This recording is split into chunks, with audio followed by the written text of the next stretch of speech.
Selamat pagi pemirsa, senang sekali kembali lagi berjumpa dengan saya Ade Dorcas dalam sajian obrolan pagi edisi Jumat 13 November 2020.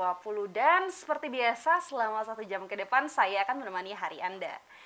Topik yang diangkat kali ini yakni atlet bule, wakil buleleng. Wow, sudah bicara tentang bule, berarti narasumber yang hadir di studio Gempol 38 juga adalah para bule ya. Kita sudah menghadirkan Nyoman Paul Fernando Aro dan Sarah Burns. Jadi kita sapa dulu, selamat pagi. Selamat pagi. Selamat pagi. Bagaimana kabarnya hari ini? Baik, lumayan. Baik-baik juga sih, sehat semua. Sehat, baik, dan tetap semangat ya. Harus semangat, apalagi para atlet nih ya. Ya, jadi pemirsa, Buleleng memiliki segudang atlet yang sudah menunjukkan kiprahnya pada sejumlah cabang olahraga. Nah, beberapa di antaranya ada atlet bule. Siapa saja dia? Dia sudah kita sapa tadi bersama. Dan saat ini sudah hadir di studio Gempol 38. Ya, langsung saja kita mau tanya-tanya nih ya ke Paul dulu. Paul atau Sarah? Paul dulu. Oh, tunjuk-tunjukkan di sini. Jadi masih imut-imut gitu ya di sini pemirsa. Ke Paul dulu. Paul boleh jelasin dulu profilnya Paul itu seperti apa? Di Paul kelahiran 23 Juni 2001. Lahirnya sih di Jakarta dulu. Karena ayah punya karir di Jakarta, tapi ibu dari Singaraja, Desa Hanturan. Mulai pendidikan, kalau dari SD sih, di Triamerta, di Singaraja juga. Kemudian SMP di SMP Negeri 1 Singaraja. Tamat SMP, Paul langsung ke luar negeri, mencoba berkarir sepak bola di sana. Oke, jadi dari tamat SMP, Paul langsung berkarir di luar negeri ya? Yeah. Berkarir sepak bola. Oh ya, awal mulanya sih di sana masuk di akademi dulu, ya untuk mengasah kemampuan sepak bolanya. Oke, Gitu sih. jadi pengalaman yang menarik Sobat Guntur. Dan ke Sarah. Sarah, pertanyaan yang sama, bisa dijelaskan tentang profil Sarah? Karena ada pepatah bilang nggak kenal maka nggak sayang ya. Oh iya. Oke. Sarah lahir tanggal 25 April 2005. Sarah lahirnya di Buleleng juga. Kalau mulai pendidikan sih 4 tahun pertama waktu dari SD sampai kelas 4 SD itu nggak terlalu bagus. Makanya pindah sekolah ke NBBS jadinya. Sekolah di sana akhirnya tahu renang gitu loh. Ada teman-temannya yang ngenalin ke renang. Dari sana makanya prestasi renangnya mulai dilunjak. Nah, SMP Sarah masuk SMP Negeri 4 Singaraja. Sarah masih belum SMA, soalnya ya masih belum SMA. Harusnya sekarang sih sudah SMA. Tapi sempat turun kelas biar bisa ngulangin biar bisa lebih bagus edukasinya gitu. Oke, jadi di bidang akademik seharusnya Sarah sekarang ini sudah menginjak di bangku SMA ya. Iya. Cuman karena memang ingin memperbaiki akademik dan edukasinya, jadi harus tetap stay gitu ya, turun di kelas. Oke. Tapi di luar dari itu boleh diceritakan tentang pengalamannya di bidang atlet yang sudah kalian capai saat ini. Jadi seperti Paul yang sudah sampai ke luar negeri ya main bolanya. Apalah kita yang di sini main bolanya cuma di halaman rumah gitu. Dan Sarah juga nanti boleh sharing tentang pengalaman yang sudah dicapai tentang prestasi di bagian renang ya. Jadi dari Paul dulu. Paul dulu. Pengalamannya sih banyak perbedaan secara mungkin paling terutama dalam program kita di latihan, porsi-porsi latihannya juga, dan di sana emang lebih diutamakan untuk mencari kualitasnya. Pada fase akhirnya yang dicari itu kualitasnya, bukan lain-lainnya. Dan juga selain program latihan, mereka juga mengajarkan kita pola makan juga yang sehat dan yang penting, nutrisi mana yang bagus dan yang enggak gitu sih. Pengalamannya banyak. Bedanya tuh di sana mereka fokusnya mungkin 2 kali lipat ya untuk menerbitkan para atlet sepak bola. Oke. Jadi kalau boleh tahu, Paul sejak kapan sih mulai tertarik dengan bola dan sampai akhirnya menggeluti latihan yang benar-benar full time untuk bola?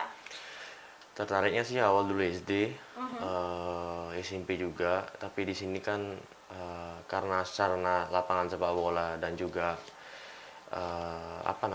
akademi atau klub sepak bola yang nggak tersedia di Buleleng, Maka dari itu Paul kebanyakan olahraga futsal. Nah kemudian kalau waktu tamat SMP Paul mikir Paul tuh senangnya sepak bola karena dulu waktu kecil sempat juga sepak bola. Makanya daripada terus saja di main futsal di sini, mending Paul coba ambil kesempatan. Karena ayah juga sekarang bekerja di luar negeri di Swedia. Mumpung ada ayah di sana, coba Paul ambil kesempatan. Gitu. Oke, jadi Paul memang suka bola itu dari SD ya. Memang sudah suka bola, tapi di sini karena keterbatasan beberapa hal gitu ya, akhirnya Paul belum sempat terjun ke yang benar-benar bola, pure main bola, sepak bola ya. Tapi Paul masih main di futsal tadi ya, karena emang jelas ya kalau futsal sama sepak bola itu kan perbedaannya jauh ya perbedaannya. Dan akhirnya Paul memutuskan tamat SMP untuk fokus ke bola dan ke luar negeri, belajar di luar negeri. Dan itu di luar negeri itu proses belajarnya seperti apa sih Paul? Dulu pertama sana kan seleksi dulu gitu. Akhirnya masuk U17 untuk Aiko namanya. Terus masuk di U19 juga. Sekarang sampai tahun ini bulan Mei 2020 sudah sama senior. Karena udah kontrak sih, tapi sekarang Paul karena di sini kan ada agenda Piala Dunia gitu. Klub Paul niatnya bantu untuk coba deh di Indonesia dulu main di klub di Indonesia. Untuk sekarang ini Paul lagi main ya di Barito gitu untuk masa pinjaman. Nanti akhir masa pinjaman selagi Paul masih muda, Paul coba lagi ke Swedia karena udah kontrak di tim seniornya gitu. Oke. Jadi kita move dulu ke Sarah ya. Nah, bagaimana tentang pengalamannya Sarah? Kalau tadi kita udah dengar tentang pengalamannya Paul di bidang bola gitu ya. Sekarang Sarah boleh sharing bagaimana pengalaman Sarah di atlet renang ini. Orang Sarah tuh waktu ikut renang itu memang sudah dari awal dilihat potensinya sama pelatihnya. Makanya langsung dipindahin kayak langsung aja ya sama yang udah agak senior gitu. Jadinya pas latihan sama yang agak udah senior tuh kan jadinya banyak tantangannya, soalnya kayak Sarah paling jelek untuk Sarah gitu loh, kayak Sarah paling jelek, tapi Sarah kan gak suka paling jelek, makanya kayak untuk meningkatkan hasilnya Sarah jadi lebih sering latihan gitu loh sama coachnya gitu sih Sarah panggilnya. Lebih sering pagi-pagi latihan, banyak yang nggak latihan pagi, jadi Sarah ambil kesempatan latihan pagi biar bisa kayak lebih bagus gitu loh kualitasnya kan. Akhirnya bisa ngalahin, tapi Sarah masih belum puas, makanya Sarah sempat latihan ke Denpasar. Tapi gara-gara waktu itu lagi musim taper alias kayak udah mau lomba, jadinya mereka tuh lebih fokus ke kecepatan bukan ke kualitas. Jadinya kayak Sarah tuh nggak bisa memperbaiki gayanya Sarah, tapi Sarah bisa memperbaiki waktunya. Makanya kayak apa tuh ya, nggak bisa sih tahu gimana rasanya kayak latihan Denpasar, tapi bisa kayak meningkatkan lagi. Baru sempat balik ke Buleleng, pas udah di Buleleng juga lebih bagus daripada cewek-cewek lain gitu.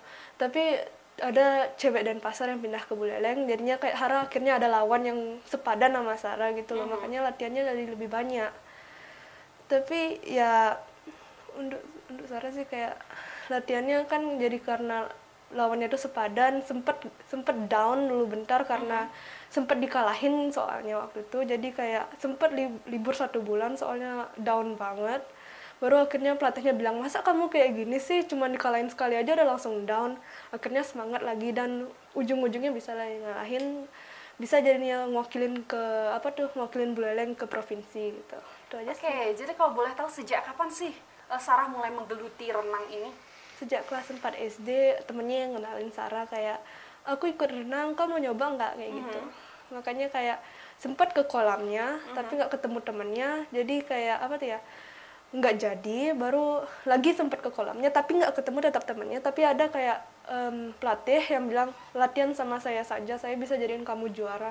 Ya ujung-ujungnya beneran ini sih. keren ya, awalnya karena diajain teman ya kelas 4 SD. Tapi di luar diajain teman, apakah Sarah memang sudah suka renang gitu? Apakah Sarah memang sudah bisa renang? Kan ada juga tuh yang diajain renang tapi nggak bisa berenang, cuma tahu nyelam doang, nyebur doang. Apakah Sarah seperti itu juga yang akhirnya sampai luar biasa sekarang?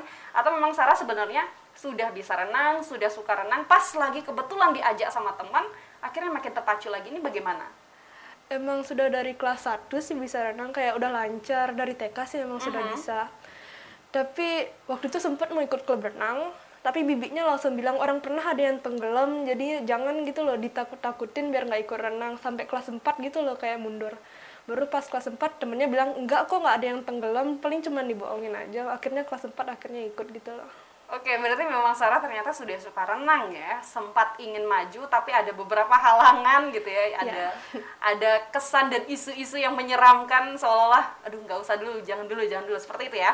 Ya. Jadi kalau tadi sudah dijelaskan tentang proses latihannya, proses tertarik sama bidang atlet yang dituju masing-masing. Tadi Paul sudah cerita tentang pengalamannya dan Sarah juga tuh sudah cerita.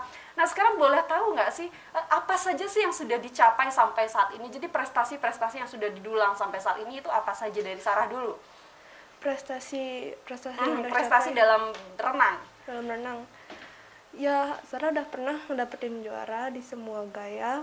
Tapi ada satu gaya yang nggak terlalu bisa, gaya punggung gitu loh. Itu kalah banget soalnya punggungnya Sarah nggak cocok untuk dipakai gitu.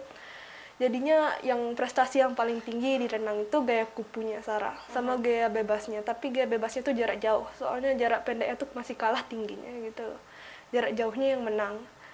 Jadi kalau sampai sebuleleng sih yang paling tinggi prestasinya ya gaya kupu renangnya. Itu aja sih. Oke. Jadi kalau dihitung-hitung ya, ada berapa sih capaian sampai saat ini nih Sarah? Nggak bisa Banyak dihitung. ya, nggak bisa dihitung ya. Waduh.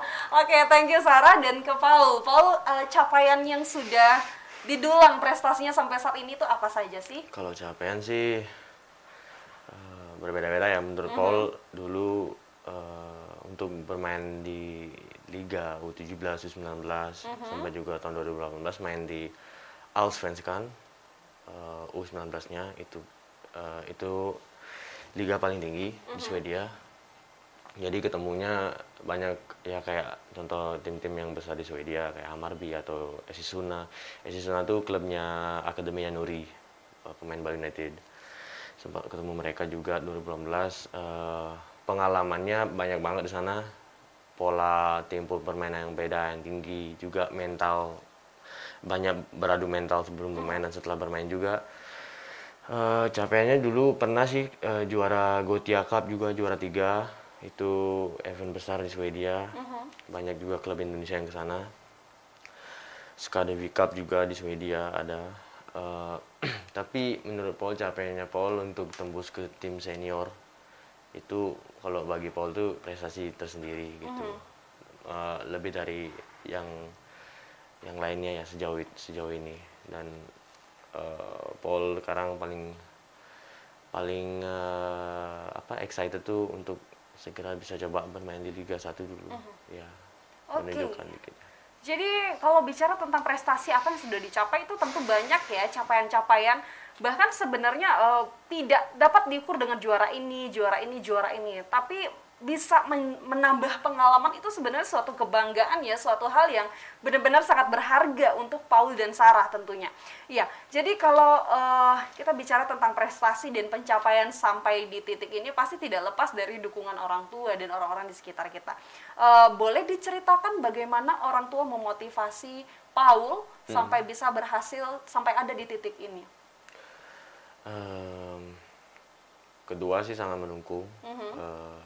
Terutama ayah, meskipun kadang-kadang kalau di sana kan sama ayah jarang ketemu karena dia kerja jarak jauh dari rumah, tapi selalu dukung juga. Ibu selalu nge-telepon tiap hari, selalu ingetin, dan juga Paul selalu ingetin diri sendiri juga untuk terus push, dan akhirnya bisa di sini.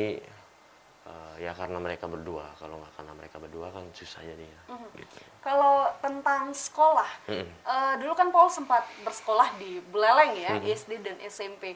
Nah sejak SD dan SMP ini apakah Paul juga sudah mengikuti beberapa lomba-lomba? Jadi seperti bukan lomba ya, jadi kalau turnamen ya. Ini kebiasaan nih. Jadi apakah sudah sempat ikut turnamen dan apakah mendapat support juga dari pihak sekolah? Ya dari SD sih, kebanyakan sih turnamen futsal aja, karena emang seperti yang Paul bilang, fasilitas sarana dan prasarana sepak bola di sini sangat susah untuk dibuatkan event atau turnamen. makanya lebih banyak anak muda sini fokus di futsal. Salah satunya Paul waktu itu dari SD juga sering ikut Bupati Cup, Warung Bola Cup, sampai juga SMP ya sama sih gitu, ikut banyak turnamen futsal. Oke, bagaimana dengan Sarah? Dengan support dari orang tua dan sekolah, mungkin bisa di-sharingkan? Kalau dari orang tua sih dua-duanya juga mendukung, tapi terutama mamanya paling mendukung gitu loh. Kalau renang tuh kan olahraga yang mahal, jadinya kayak kalau mau beli masalah kesehatan tuh harus dijaga. Nah kalau mau jaga kesehatan tuh pasti juga mahal kan. Mamanya tuh kayak nggak peduli dia masalah uang, yang penting Sarahnya sehat. Orang banyak obat kayak vitamin gitu, susu gitu, banyak tuh dibeliin udah biar Sarah tuh kayak lebih sehat untuk renangnya gitu loh. Kalau bapaknya sih kurang, bapaknya cuman olahraga juga gitu loh. Kamu tuh nggak perlu terlalu fokus masalah lomba turnamen gitu, cukup ikut renang biar sehat aja. Tapi mamanya tuh kayak ngedukung gitu loh, kayak kalau Sarah mau jadi juara langsung aja Sarah, nggak usah terlalu ditahan, nggak usah terlalu dengerin omongan ayah kau yang memang kayak gitu. Langsungin aja kayak kalau mau jadi juara, jangan dengerin kata orang lain gitu loh. Makanya kayak ya lumayan lah mamanya yang paling mendukung. Kalau masalah sekolah sih sekolahnya Hara yang dari SD sampai SMP mendukung, apalagi SMP 4 itu mendukung sekali tuh. Sampai keliling cariin lomba biar bisa ikut lomba gitu, biar bisa kayak membawa nama sekolah gitu. Ya bangga lah masuk SMP 4 gitu. Oke, jadi ada yang menarik ya dari cerita Sarah. Walaupun mungkin ayah melihat bahwa ini sebagai ya ini olahraga, ini hanya olahraga biasa gitu ya. Ya sudah kamu ikut ini biar sehat saja. Tapi melihat semangat dari mama juga yang mensupport Sarah sedemikian rupa ya, sampai memberikan pasokan kesehatan gitu ya, vitamin segala macam, dan apalagi pihak sekolah yang mendukung sampai Sarah dicarikan beberapa ajang lomba ya agar bisa ikut dan bisa bertanding, uji kemampuan juga, uji kemahiran. Itu luar biasa. Jadi thank you sharingnya. Nah, ada satu pertanyaan yang mengganjal gitu ya, pengen ditanyain ke Paul dan ke Sarah.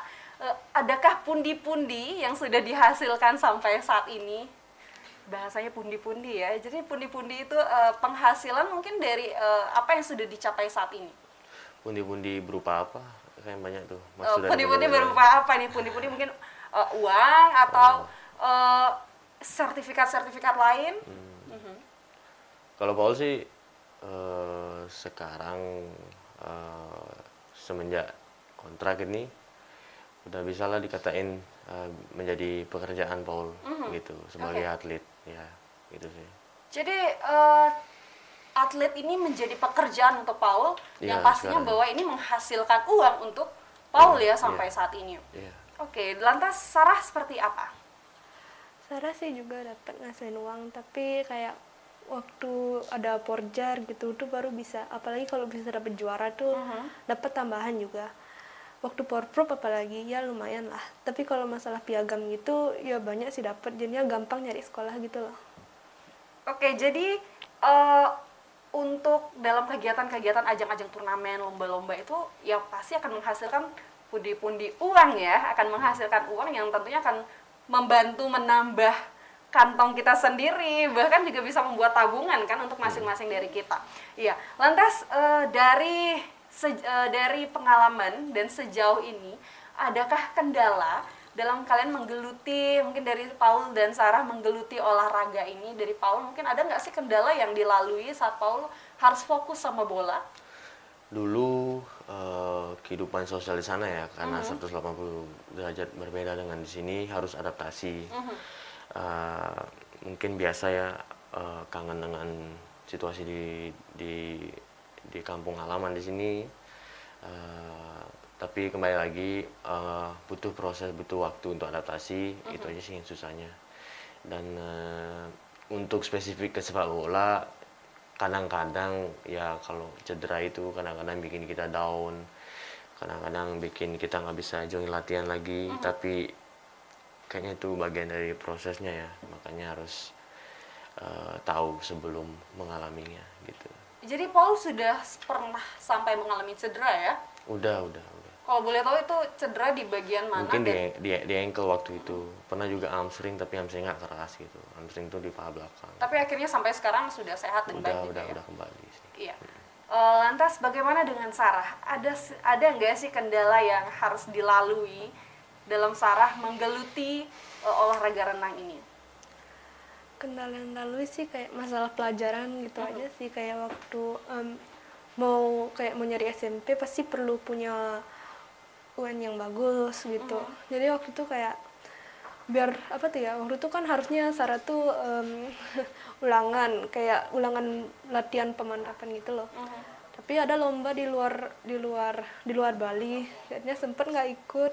Makanya kayak ya kalau masalah pelajaran sih juga jadi kendala gitu loh kalau renangnya. Soalnya tabrakan waktu sempat disuruh ulangan untuk menentukan kayak bagus apa enggak nilainya. Sekarang nggak bisa hadir, orang ada lomba di luar pulau, kan beda jadinya. Soalnya kayak Bali duluan, siapa tahu mungkin apa tuh ulangan pemantapannya, sedangkan mereka lambatan. Jadi sempat waktu itu nggak ikut ulangan. Juga pernah waktu itu renangnya sempat down gara-gara banyak yang nuduh Sarah tuh kayak kayak minum pil doping gitu loh. Sempat down. Soalnya baru 11 bulan ikut udah bisa dapat juara 1 gitu, udah bisa ngalahin gitu. Itu kan karena memang Sarah punya keinginan untuk ikut. Tapi mereka tuh justru kayak, "Ih, kamu tuh pasti minum yang enggak ya, pasti makan yang enggak ya." Sempet down gitu loh, soalnya ya siapalah yang enggak down kalau dituduh yang enggak gitu sih. Oke, jadi memang sampai saat ini yang menjadi bukan hambatan sih, kadang menjadi kendala juga ya, tabrakan waktu harus belajar di sekolah dengan acara-acara kegiatan-kegiatan lomba yang Sarah lalui. Dan tadi sempat mendengar juga bahwa Sarah sempat dituduh sedemikian rupa ya sama lingkungan sekitar yang melihat keberhasilan Sarah. Tapi sampai sekarang bagaimana? Sudah bisa untuk tidak mendengarkan dan terus berprestasi? Ya udah kayak biarin aja, terserah mereka mau ngomong apa. Orang Sarah kan memang dapat juara karena keinginan, bukan karena omongan mereka. Oke, jadi ini keren banget sih ya, motivasinya akhirnya bisa terpacu lagi untuk maju lagi ya. Dan pemirsa, masih banyak sekali pertanyaan yang ingin Ade tanyakan kepada dua narasumber luar biasa hari ini, tapi jangan kemana-mana, kita rehat sejenak.